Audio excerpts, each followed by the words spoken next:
Vamos falar sobre sono. Boa noite, muito boa noite. Por que nós dormimos? Matthew Walker. Por que será? Bom, essa é uma live sobre sono. Você anda dormindo bem, Alice? E você, Dani?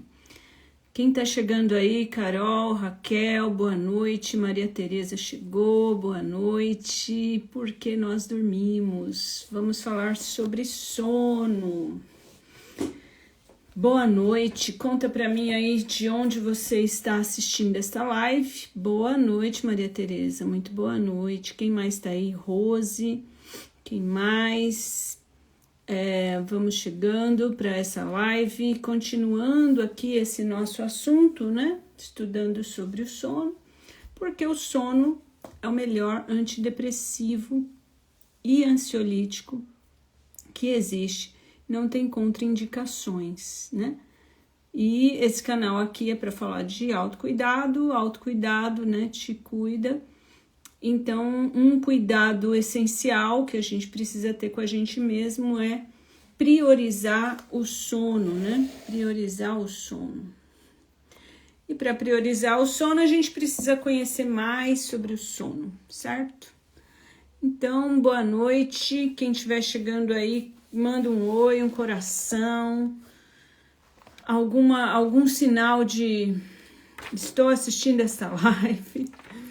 A gente já falou aqui sobre vários assuntos, né? Sobre melatonina, cafeína, sobre adenosina, o sono dos dinossauros, enfim, vários assuntos. A gente também já falou sobre os ritmos, sobre o sono em cada idade, né? E a gente tá agora falando para quê, efetivamente, né? Porque primeiro no livro ele coloca aí uma base bem boa, né? De como funciona, como é todo esse funcionamento cerebral do sono REM, não REM, profundo, leve, enfim, todos esses tipos de sono. Mas agora na parte 2 do livro ele vai falar para quê, né? Por que você deveria dormir? E aí a gente tem falado sobre memória. Memória é uma questão muito importante, né? Memória lembrar de coisas que a gente aprende racionalmente, mas também nossa memória muscular. Os atletas, né, precisam muito do sono para gravar cada movimento, para depois executar com cada vez mais maestria. Então, além das pessoas que gostam e os músicos também, exige bastante aí dessa memória motora. Bebam água, minha gente. Além de dormir, outro autocuidado importantíssimo é a hidratação. E para quem estiver chegando aí nessa live pela primeira vez, meu nome é Sandra Ti, sou terapeuta, criadora do Te Cuida, que é um canal feito para lembrar que você é a pessoa mais importante do universo, do seu universo. Então se cuida, né? E eu tenho feito essas lives às terças e quintas às 19 horas no Instagram e depois elas vão para o meu canal do YouTube e lá ficam disponíveis para quem quiser assistir as lives anteriores, acompanhar o meu canal, os conteúdos que eu vou produzindo, eu vou deixando armazenado lá no YouTube e aqui também tem vários conteúdos aí disponíveis para vocês, tá bom? Então eu vou começar lendo um trechinho do livro desse capítulo que é sobre, na verdade, agora a gente está falando dormir para esquecer, que também é importante. Tem coisas que a gente precisa esquecer, né? Que não tem a menor necessidade de você se lembrar o que você comeu no jantar 3 semanas atrás. Muito raramente você vai precisar dessa informação. Então, o cérebro, quando a gente dorme, ele, entre aspas, esquece essa informação, coloca lá num lugar que não fica de fácil acesso, para você ter mais espaço para as memórias importantes, por exemplo, lembrar onde você mora, lembrar os números que você precisa lembrar, as senhas, enfim, as informações que você trabalha, das pessoas que você ama. Para tudo isso, tem um outro tipo de memória. E aí a gente está falando dessa parte que a gente precisa esquecer. E o Matthew coloca aqui, minha descoberta final. Então, vamos voltar um pouquinho o que ele está falando, né?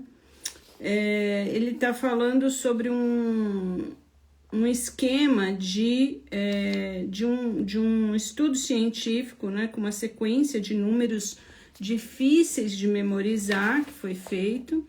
E aí, a descoberta final abarcou que quase uma década de pesquisa identificou o tipo de sono responsável pelo aperfeiçoamento da habilidade motora durante a noite, que também gerou lições sociais e médicas. É a quantidade de sono não REM no estágio 2, sobretudo nas 2 últimas horas da noite de sono, das 8 horas. Por exemplo, quem acorda às 7, entre as 5 e as 7 da manhã, se dormiu às 11 horas. Então, essas últimas 2 horas de sono, elas que vão ser responsáveis no sono não REM tipo 2, que vão gravar as suas habilidades motoras. Então, se você está aprendendo a tocar um instrumento musical, por exemplo, durma as 8 horas de sono, principalmente essas 2 últimas horas vão fazer você se lembrar do que você treinou, né?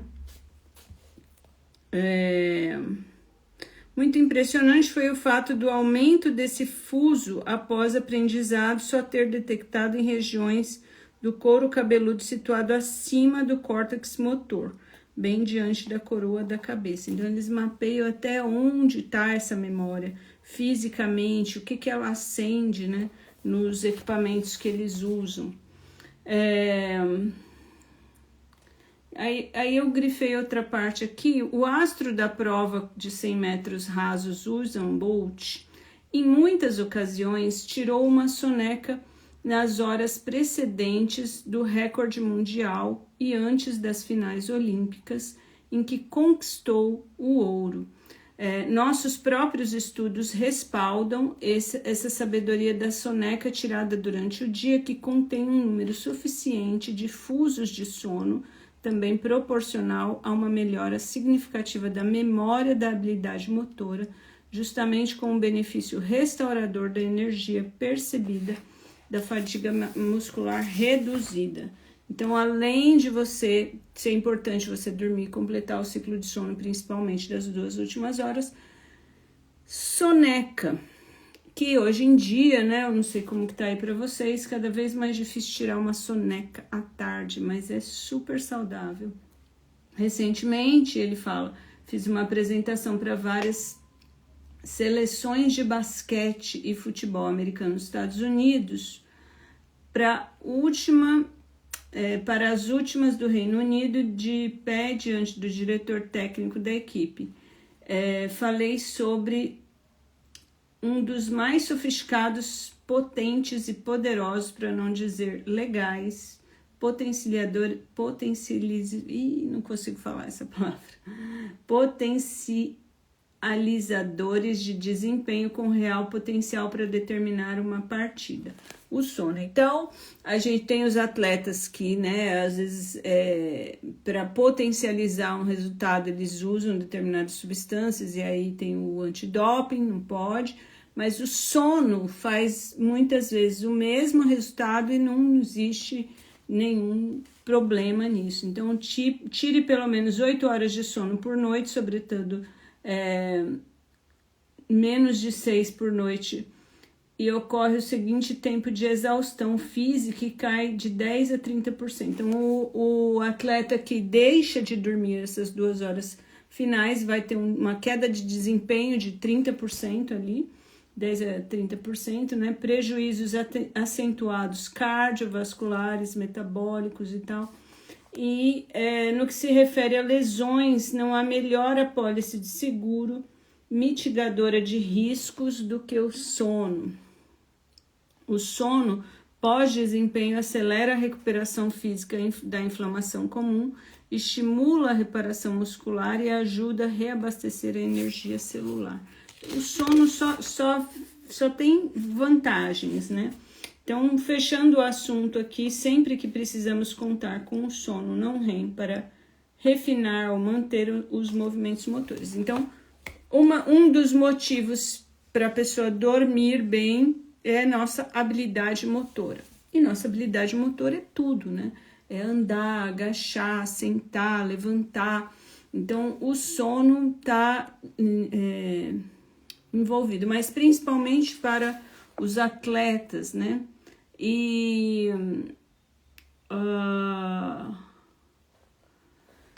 para evitar, né, para aumentar a nossa saúde por conta do sistema imunológico, o sono, né, o cardiovascular, evitar risco de pressão alta, risco de diabetes, risco de AVC, tudo isso tem a ver com a qualidade do nosso sono. Mas hoje em dia a gente tem um adversário muito forte contra eu ir deitar cedo, né? Que é o nosso aparelhinho, a nossa tela que cabe na palma da nossa mão e faz parte da gente, certo? Então, vale a pena abandonar a telinha e seguir com as suas horas de sono. E a criatividade, né? Aí ele vai falar que o último benefício para o sono, né? Então, para que dormir, né? Além de você ganhar maior habilidade física motora, além de você ter uma excelente memória, né? Então, esquecer a emoção gerada pelo trauma, aprender mais, você ainda tem um potencial criativo, né? Então, o último benefício para a memória talvez seja o mais extraordinário de todos, a criatividade. O sono fornece um teatro noturno em que o cérebro experimenta e constrói conexões entre o vasto estoque de informações.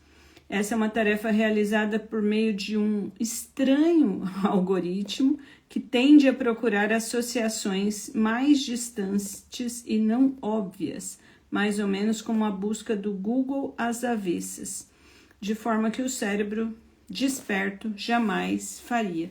Então, a criatividade que é feita durante o sono é uma criatividade, é como se você colocasse para uma inteligência artificial um pensamento totalmente inovador, totalmente inimaginado, conectar coisas nada óbvias. E a gente faz tudo isso dormindo. Eu já falei isso aqui várias vezes nessas lives, né? Se você tem um problema, vai dormir. Vai dormir, que o sono vai resolver esse problema para você. Uma boa noite de sono. Porque se você não está conseguindo resolver esse problema, né? É porque você não sabe resolver. E você precisa saber. Como que você vai saber? Deixa o teu cérebro processar a informação. A gente faz exatamente o contrário, a gente perde noite de sono com a tal da preocupação, pensando, fritando a cabeça ali e não chega a solução, porque a solução vai estar depois de uma boa noite de sono, provavelmente. Essa alquimia informacional invocada pelo sonho do sono REM levou a algumas das maiores fatos de pensamento transformadores da raça humana. Então ele coloca bem um capítulo, um subtítulo bem pequenininho para a criatividade, mas para mim é um dos mais importantes, que tanto é depois, né, quem tiver maior interesse sobre isso, leia o Oráculo da Noite. Que é o livro do Siddhartha Ribeiro, onde ele estudou o sonho. Este livro é sobre o sono, sobre dormir e toda a gama envolvida no dormir, incluindo o sono, né? Mas o Siddhartha fala sobre o sonho. O fato é que o sonho, no sonho, como a gente tem orçamento ilimitado, o sonho pode fazer diversas encenações, né? E uma delas pode ser que seja a solução criativa para resolver as coisas que você precisa resolver. Aí a gente vai para o capítulo 7, que é sobre a privação do sono, né? Então, aquelas pessoas que não se convencem que tem que dormir não, que seria ideal que ela dormisse mais por um benefício próprio, aí ele faz um contraponto aqui no livro, que é você querer dormir para você não sofrer. Né? Então, eu não gosto muito dessa abordagem, que ela é mais do medo, mas eu acho que é importante ter essa consciência, né, do risco que é você se privar do sono, porque foram feitos estudos sobre isso e existe um desejo de exploração humana, só vejo a palavra vil na minha frente, que é você querer que exista um humano que não dorme para trabalhar para uma, eu não diria elite, mas uma pessoa que está numa posição de dominação. Então ele quer um trabalhador que não dorme. Na verdade, o que ele cita aqui, né, quem financia pesquisas desse tipo são países que têm interesse em soldados que não dormem, que são privados de sono, né? Então vamos lá.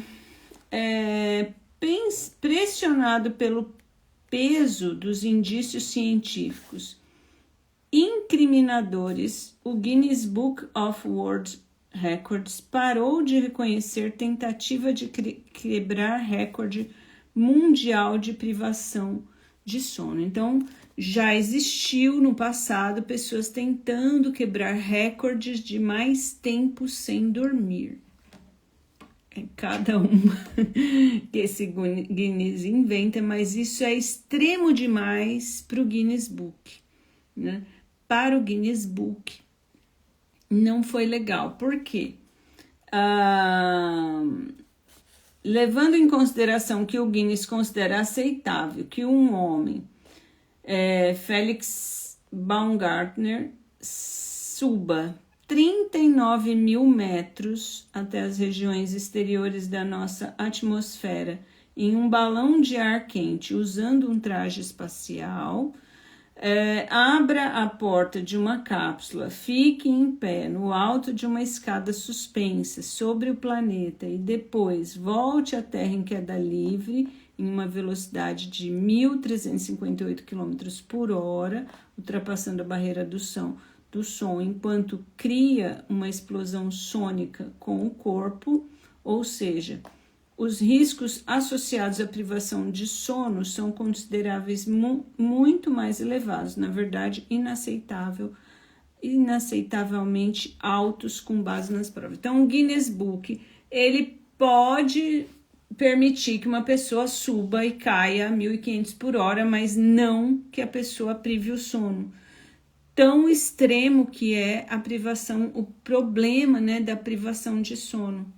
Olha que interessante. Então, as pessoas não podem ficar competindo sobre isso. Somos, como você verá, social, organizacional, econômico, física, comportamentalmente, nutricional, linguística, cognitivamente, emocionalmente, dependente do sono. Nós dependemos do sono para sobreviver. Preste atenção. Nos Estados Unidos, a cada hora, alguém morre em um acidente de trânsito decorrente do erro relacionado à fadiga. A cada hora. A segunda causa de morte é a chamada morte por microsono. Então, a pessoa está com sono e aí ela vai dirigir e tem o último microsono. A Maria Tereza coloca aqui: lembrei-me de um filme, acho que o nome era Cavalos Também Se Abatem, em que um casal, para ganhar um prêmio, tinha que estar de pé e dançar sem dormir. Nossa, que interessante. É isso. Mas, como a gente viu aqui, né, Maria Tereza, somos dependentes do sono. É como se a pessoa fizesse entrar no Guinness sem beber água, sem comer. Acho que deve ter um mínimo de regras, né? Enfim, então há 2 culpados principais pelos acidentes por sonolência no volante. O primeiro são motoristas adormecendo completamente na direção. Contudo, isso acontece com pouca frequência. Em geral, requer que o motorista esteja agudamente privado de sono, não tenha fechado os olhos por pelo menos 20 horas. Tudo por um prêmio, o nome do filme, para sobrevivência. A segunda causa mais comum é um lapso momentâneo na concentração, chamado de microsono. Esses lapsos duram apenas alguns segundos, que é o tempo durante o qual as pálpebras fecham. Parcial completamente, em geral, atinge indivíduos que estão sob restrição crônica de sono, definida como obtenção de menos de 7 horas de sono por noite, de forma habitual. Então, uma coisa é a pessoa ficar 20 horas sem dormir. Pode ser que dê uma pane, ela apague e durma. Mas o maior problema são as pessoas que têm a privação constante de sono, ou seja, todas as noites dorme 6, 7 horas. Aí isso vai acumulando adenosina ali, e aí ela vai ter um microsono na hora de dirigir. Esse microsono é o suficiente para provocar um acidente, que pode levar, inclusive, pessoas à morte, né? Durante o microsono, o cérebro fica cego para o mundo exterior por um breve instante, não só no domínio visual, mas todos os canais da percepção. Na maioria das vezes, a vítima não tem consciência do evento. Desse modo, não é preciso adormecer por 10, 15 segundos para morrer dirigindo. 2 segundos já bastam. Então, esse capítulo, né, privação de sono e cérebro, ele vai falar dessas chocantes informações, né, que acontece quando a gente se priva do sono. Até onde o ser humano pode ir sem dormir antes que o desempenho seja verdadeiramente prejudicado? Ele faz essa pergunta. E aí eles fazem os estudos, né? Cada grupo recebeu uma dose distinta de privação de sono.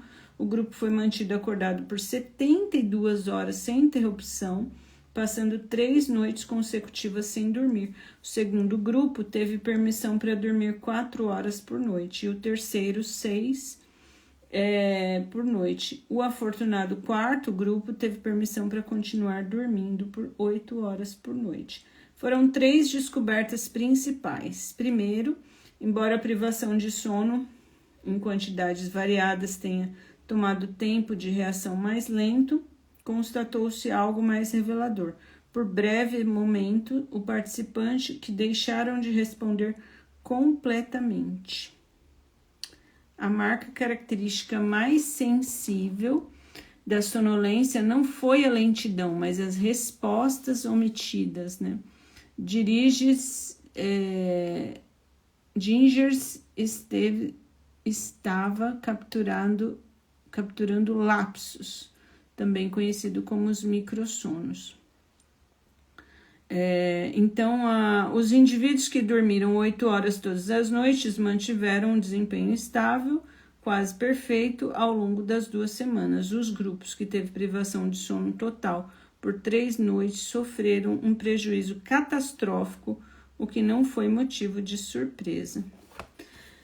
Bom, são aquelas coisas, né? E se a gente medisse isso? O cientista mediu e comprovou, né? 10 dias dormindo 6 horas por noite foram o suficiente para ter o desempenho tão prejudicado quanto se tivesse passado 24 horas ininterruptas acordadas. Então, aqui também esse capítulo serve para a gente diferenciar o que é privação de sono. É realmente eu ficar dias sem dormir ou é eu todo dia dormir mal, né? Dormir pouco, poucas horas. Então, aqui ele fala, né? Dormir 6 horas durante 10 dias seguidos e nenhum dia você dá uma boa recuperada, porque às vezes a gente tem algumas fases da vida que a gente não consegue dormir por 2, 3 dias, né? Mas chega uma hora que daí você tem que priorizar o sono. É uma questão de sobrevivência mesmo, né? E o maior problema, ele vai colocar aqui, é que a gente não sabe quanto a gente está sendo privado do sono. A gente acha que tá tudo bem. E aí, este é um dos problemas, porque a gente vai e fala, não, eu tô bem. Só que aí vira uma chavinha assim, ó, tum, e o microsono vem. E se você tiver, principalmente, dirigindo, né? Então, mais ou menos isso que eu queria falar hoje, né? Sobre aqui a gente... nossa necessidade de dormir, né? Pra gente aprender, memorizar, esquecer traumas, esquecer a dor do trauma mesmo, né? Ter mais criatividade. E também, outro motivo para que a gente deveria dormir é para a gente evitar essa privação de sono, que é perigosíssima, tão perigosa que nem o Guinness Book aceita, como que as pessoas compitam em relação a isso, né? Enfim, minha gente, queria agradecer aí mais um dia que eu deixo aqui um conteúdo gravado para postar lá no meu canal do YouTube, agradecer quem assistiu ao vivo, ficou comigo aí, o comentário da Maria Tereza sobre o filme, não conheço, né? Esse filme, mas veja, né? Passa pela cabeça de alguém algo desse tipo, né? É difícil. E é isso. Se você tiver interesse em entrar em contato para saber mais sobre o meu trabalho, manda um direct aqui no Instagram. Se você estiver assistindo pelo YouTube, entra no Instagram, manda um direct. Também vai ter no YouTube, eu sempre deixo lá meu WhatsApp. Entra em contato pelo WhatsApp e agenda sua entrevista de avaliação, tá bom? Eu sou terapeuta, atendo na abordagem transpessoal, que é uma abordagem que entende o ser humano como um ser espiritual, tá bom? Uma boa noite, obrigada. Terça-feira às 19 horas estarei aqui. Era um concurso, tudo por um prêmio. Legal. Obrigada, Maria Tereza. Terça-feira estaremos aqui novamente, hein? Às terças e quintas, 19 horas, aqui no Te Cuida, tem live sempre com um assunto interessante sobre autocuidado, terapia, enfim, vários assuntos. Obrigada, beijinho, fica bem, te cuida.